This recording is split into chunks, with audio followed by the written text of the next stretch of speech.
Hey everyone, welcome back to the Mio Verlick channel. Today we are diving into something a little more creative and abstract, conceptual photography. Whether you're new to photography or you've been at it for a while, experimenting with conceptual photography is a great way to step up your creative game. But what exactly is conceptual photography? And how can you use it to create compelling images? Conceptual photography is all about expressing an idea or an abstract thought through your images. Unlike other photography genres that focus on capturing moments, people, or landscapes, conceptual photography is where you intentionally craft a message or tell a story that goes beyond the surface. So, let's say you're working on a stock portfolio or building your brand as a photographer. Conceptual photos are an excellent way to stand out because these images often convey universal ideas that people and companies need to represent visually. Think about concepts like success, innovation, stress, growth, or teamwork. These types of visuals are always in high demand, especially in the business, advertising, and editorial worlds.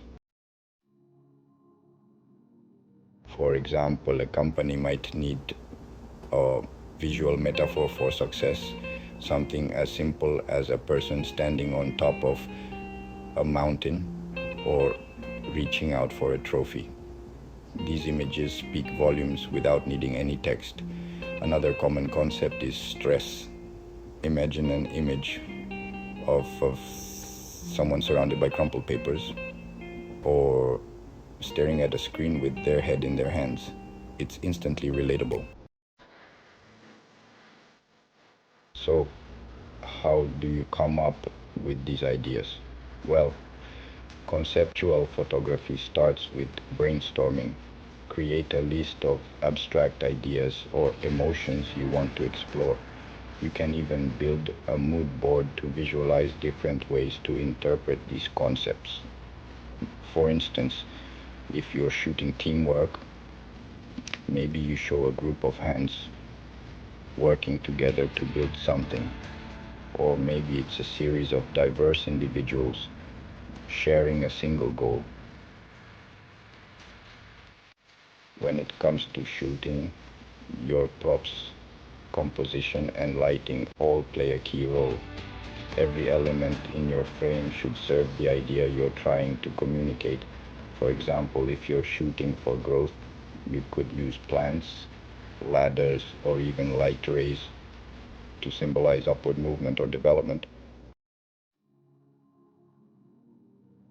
The great thing about conceptual photography is that it doesn't require a huge budget. You can create powerful imagery with minimal props and simple setups. The most important thing is the idea behind the shot. Sometimes the most minimalistic approach can be the most impactful. And don't forget, you can always enhance the concept during the editing process.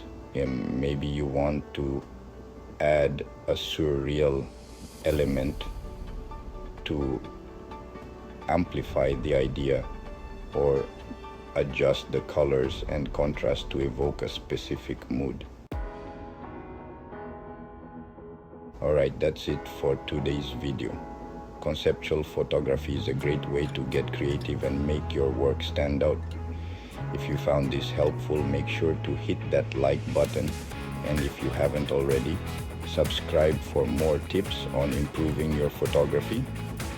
Let me know in the comments what concept you'd like to experiment with next, and I'll see you in the next video.